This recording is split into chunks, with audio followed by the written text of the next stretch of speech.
नमस्कार साथियों। दिल्ली में जिन बातों को करके केजरीवाल ने दिल्ली वासियों को गुमराह किया, अब धीरे धीरे वो सभी सच्चाई दिल्ली वासियों के सामने आ रही है कि केजरीवाल ने प्रत्येक क्षेत्र में धोखा किया है। केजरीवाल ने वादा किया था कि हम कोई बड़ा बंगला नहीं लेंगे, कोई सिक्योरिटी नहीं लेंगे, कोई सरकारी बड़ी गाड़ी नहीं लेंगे। आज वो सब आपके सामने है। केजरीवाल ने जहां करोड़ों रुपए अपने बंगले को सजाने के लिए खर्च किए, वहीं 55 पुलिसकर्मी उसके साथ सुरक्षा में आज तैनात हैं। करोड़ों रुपए की लग्जरी गाड़ियां आज वो वीआईपी बनकर चलते हैं। वहीं बात करें बिजली और पानी की, तो पानी और बिजली पर पूरी दिल्ली को जिस व्यक्ति ने गुमराह किया था, आज इन दोनों वादों पर भी उसकी सच्चाई दिल्ली के सामने है। 15,000 करोड़ से ज्यादा की रकम बिजली कंपनियों के खाते में सब्सिडी के नाम पर फर्जीवाड़ा करके ट्रांसफर की गई है, जिसकी जांच चल रही है। फ्री पानी का वादा किया था। फ्री पानी के विषय में बताएं कि जिस समय दिल्ली की पूर्व मुख्यमंत्री शीला दीक्षित जी ने 1998 में दिल्ली की सत्ता को संभाला था, उस समय दिल्ली में पानी की बहुत बड़ी समस्या थी, बहुत बड़ा संकट था। सुबह 4 बजे उठकर लोग पानी के लिए लाइन में लगते थे। उस पर शीला जी ने जो काम किया उसे एक क्रांति कह सकते हैं। उस समय पानी की जो व्यवस्था थी, 480 एमजीडी पीने का पानी दिल्ली के पास था। जब शीला जी ने इस पर काम किया तो पानी की व्यवस्था 480 से 980 एमजीडी तक पहुंचाई, जिससे पीने का साफ पानी लोगों को आसानी से मिलने लगा। केजरीवाल ने इस पर जो राजनीति की, फ्री पानी का लालच दिया, आज वो सच्चाई पूरी दिल्ली के सामने है। दिल्ली में 50 से 60% आबादी खरीदकर पानी पीने के लिए मजबूर है, क्योंकि केजरीवाल ने साफ पानी पीने के लिए कोई व्यवस्था ही नहीं की, कोई अलग से साफ पानी के लिए काम ही नहीं किया। दूसरा, इसने लालच दिया फ्री वाईफाई का। नौजवान शिक्षित युवाओं को जाकर इसने कॉलेजों में, कैंपसों में जाकर इसने मीटिंगें की और गुमराह किया कि हम पूरी दिल्ली में फ्री वाईफाई देंगे। आज पूरी दिल्ली में फ्री वाईफाई की सुविधा बंद है। 16 दिसंबर 2022 से यह सुविधा बिल्कुल बंद कर दी गई है। राशन कार्डों के विषय में बताएं कि दिसंबर 2014 से दिल्ली सरकार ने नए राशन कार्ड बनने, उनमें नाम चढ़ने बिल्कुल बंद कर रखे। एक जानकारी के अनुसार 15 लाख से ज्यादा राशन कार्ड बनने के लिए पेंडिंग है, लेकिन लोगों की समस्याओं पर कोई ध्यान ही नहीं। पेंशन की बात करें, वृद्धावस्था पेंशन, विधवा पेंशन, विकलांग पेंशन कई वर्ष पहले से बिल्कुल बंद है। रोजगार के विषय में केजरीवाल ने दावे किए। हमारे पास आरटीआई की एक एक सच्चाई मौजूद है। केजरीवाल का कोई भी मंत्री, विधायक, प्रवक्ता किसी भी सार्वजनिक मंच पर हमसे बहस कर सकता है। हम उसे चैलेंज करते हैं कि जो हम बता रहे हैं उसके आधार पर हम किसी भी जगह इस बात का जवाब देने के लिए उन्हें तैयार है। भ्रष्टाचार की बात करता था, जन लोकपाल की बात करता था, आज जन लोकपाल पर कभी चर्चा भी नहीं करता, भूल गया है जन लोकपाल को। भ्रष्टाचार मुक्त राजनीति की बात करना भूल गया है। आज उसके दो मंत्री बड़े भ्रष्टाचार के आरोपों में जेल गए। 1300 करोड़ का क्लासरूम घोटाला जिसमें जांच चल रही है। 4288 करोड़ का डीटीसी बस खरीद घोटाला जांच चल रही है।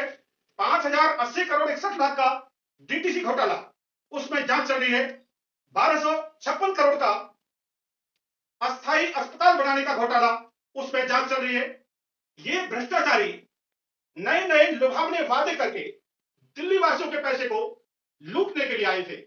आज इनसे बात करो भ्रष्टाचार के बारे में या भ्रष्टाचार मुक्त राजनीति के बारे में, तो ये अस्पताल और स्कूलों का हवाला देते हैं। स्कूलों के बारे में हमने बताया, पूरी दिल्ली में 10,000 से ज्यादा doctor, specialist, pharmacist, other medical staff की वैकेंसी है, जिनको भरने के लिए केजरीवाल ने एक भी प्रयास नहीं किया, एक बार भी आवाज नहीं उठाई। स्कूलों की बात करता है, हजारों पद, हमने बड़े विस्तार से बताया है कि 15,587 अध्यापकों के पद खाली हैं। 80% प्रिंसिपल वाइस प्रिंसिपल नहीं है और 700 से अधिक विद्यालयों में विज्ञान की पढ़ाई तक नहीं की जाती। किस आधार पर बेहतर स्कूल बनाने का वास्ता देता है? अब तक हमने अपने इस कार्यक्रम के माध्यम से 86 स्कूलों का पर्दाफाश किया है। हमने दिल्ली के प्रत्येक स्कूल से आरटीआई के माध्यम से इस सच्चाई का पता लगाया कि केजरीवाल जो वादे करता है, जो दावे कर रहा है, उसमें क्या सच्चाई है। जब सच्चाई सामने आई तो इसके दावों के अनुसार बिल्कुल उलट और ऐसे उदाहरण देखने को मिले हैं जिस विद्यालय में 2600 बच्चे हैं और वहां पढ़ाने वाले अध्यापकों की जो संख्या है मात्र 35 है, यानी टोटल 135 पद है वहां और 100 पद खाली पड़े। उनके लिए कभी केजरीवाल ने ध्यान नहीं दिया। पूर्व मुख्यमंत्री शीला दीक्षित जी ने जितने भी महान काम किए दिल्ली को आगे बढ़ाने के लिए, उन कामों को हम वर्ल्ड लेवल का लाभ दे सकते हैं। केजरीवाल की तरह झूठा प्रचार नहीं किया शीला दीक्षित जी ने, नहीं तो इस जैसे झूठे और मक्कार निकम्मे लोगों का राजनीति में कभी वर्चस्व नहीं हो सकता था। शीला जी ने जो काम किए वो दिल्ली के सामने है, जिसकी बराबरी आने वाले समय में कोई भी नहीं कर सकता। केजरीवाल जेल भेजने की बात करता था कांग्रेस के नेताओं को, जिन पर एक भी आरोप साबित नहीं हुआ, और उल्टा इसके अनेक विधायक मंत्री भ्रष्टाचार के आरोपों से घिरे हुए हैं और स्वयं केजरीवाल भी शराब घोटाला में मुख्य आरोपी है, जिसका जेल जाना तय है, समय नजदीक है। तो हम बात कर रहे थे पूर्व मुख्यमंत्री शीला दीक्षित जी के द्वारा किए गए जनहित के कामों के बारे में। उन कामों में एक बहुत ही महत्वपूर्ण काम था, वो था लाडली योजना। साथियों, जब शीला जी दिल्ली की सत्ता में आई तो उससे पहले और उस दौरान बेटियों को बड़ी हेय दृष्टि से देखा जाता था। बेटा और बेटी में फर्क समझता था ये समाज। इस समाज में ये बहुत बड़ी बुराई थी। इस बुराई को शीला जी ने गहराई से समझा और महिला होने के नाते इस पर काम करना जरूरी समझा। उन्होंने महिलाओं को इस दशा से ऊपर लाने के लिए, बेटियों के हित में, बेटियों को शिक्षा के मामले में आगे लाने के लिए, माता पिता की इस दुर्भावना को दूर करने के लिए, जो गरीब माता पिता बेटियों को बोझ समझते थे, बेटा और बेटी में अंतर समझते थे, उन्हें पढ़ाई के प्रति प्रोत्साहित करने के लिए बेटियों के लिए लाडली योजना शुरू की जनवरी 2008 में, जिसके तहत जो बेटियां घर पर पैदा होती थी उनके माता पिता को अच्छे पालन पोषण करने के लिए दिल्ली सरकार ने लाडली योजना के तहत 10,000 रुपए की राशि तय की, देना शुरू किया। और जो अस्पतालों में जन्म लेती थी बेटियां, उनके मां बाप को 11,000 रुपए की प्रोत्साहन राशि देना शुरू की इस लाडली योजना के माध्यम से, ताकि गरीब मजदूर मां बाप भी बेटी का अच्छा पालन पोषण कर सके।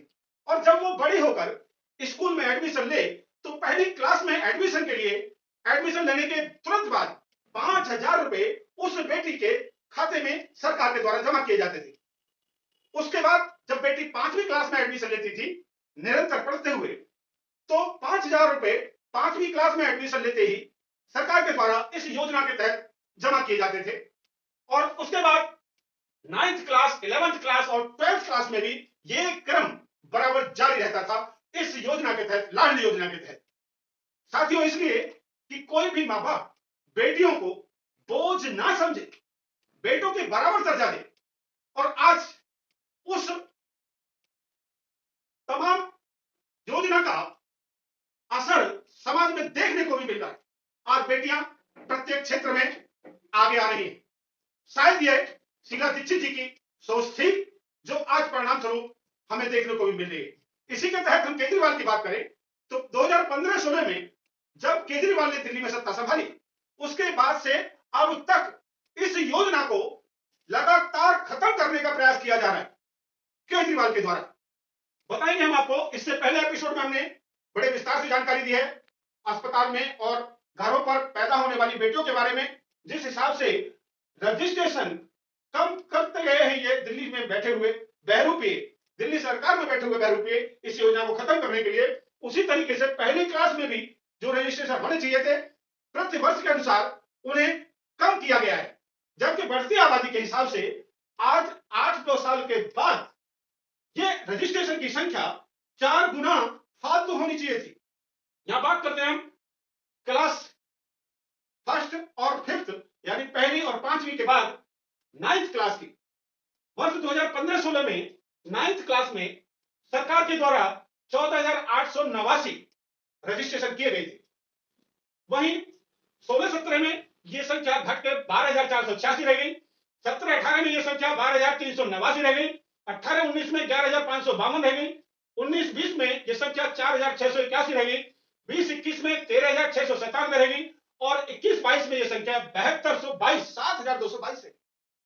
जहां केजरीवाल की सत्ता संभालते ही कक्षा 9वीं में रजिस्ट्रेशन जो हुए नाइन्थ क्लास में बेटियों के लाडली योजना के तहत, लाडली योजना का फायदा लेने के लिए 14,889 थे। वहीं आप देखेंगे जनवरी 2022 तक की जो रिपोर्ट हमें दी गई है, लगभग आधे 7,222 रजिस्ट्रेशन हुए, जबकि यह संख्या 15-16 के अनुसार कम से कम 4 गुना होनी चाहिए।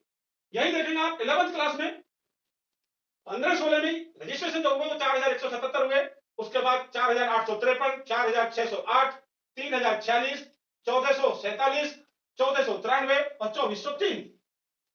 यहां भी ये आंकड़ा जो 15-16 में था केजरीवाल की सत्ता में आने के बाद, वो आंकड़ा लगभग आधा रह गया है। जनसंख्या की यदि बात करें, बेटियों की बढ़ोतरी की बात करें, तो हर क्लास में बेटियों की संख्या बढ़नी चाहिए थी, लेकिन इसने इस योजना को खत्म करने का प्रयास किया है। बेटियों को प्रोत्साहित करने के बजाय इस योजना को ही खत्म करने का काम किया है। यही क्रम आप देखेंगे 12th क्लास में 15-16 में जहां 1,493 रजिस्ट्रेशन थे, उसके बाद 16-17 में ये रजिस्ट्रेशन की संख्या 982 रह गई। 17-18 में 1,450, उसके बाद 1,885, 892, 1,895 और 654। 1,493 और 654 8-9 साल के अंतराल में यह संख्या 4 गुना होनी चाहिए थी फालतू, लेकिन इसे आधे से भी कम पहुंचा दिया गया। बराबर ये चार्ट आप देखेंगे स्पष्ट रूप से समझ में आ रहा है। प्रतिवर्ष के हिसाब से हमने लिखा है, ये इरादे हैं केजरीवाल के। झूठा प्रचार करना, हजारों करोड़ रुपए अब तक इसने अपने झूठे प्रचार पर खर्च किए और काम की सभी रिपोर्ट हमने आपके सामने पेश की है। साथियों, ये रिपोर्ट संबंधित विभागों से आरटीआई के द्वारा प्राप्त की गई है, जिसे दिल्ली सरकार का कोई भी प्रवक्ता, मुख्यमंत्री, मंत्री या विधायक हमें चैलेंज कर सकता है। हम उसको किसी भी सार्वजनिक मंच पर जवाब देने की हिम्मत रखते हैं। नमस्कार साथियों, जय हिंद, जय भारत।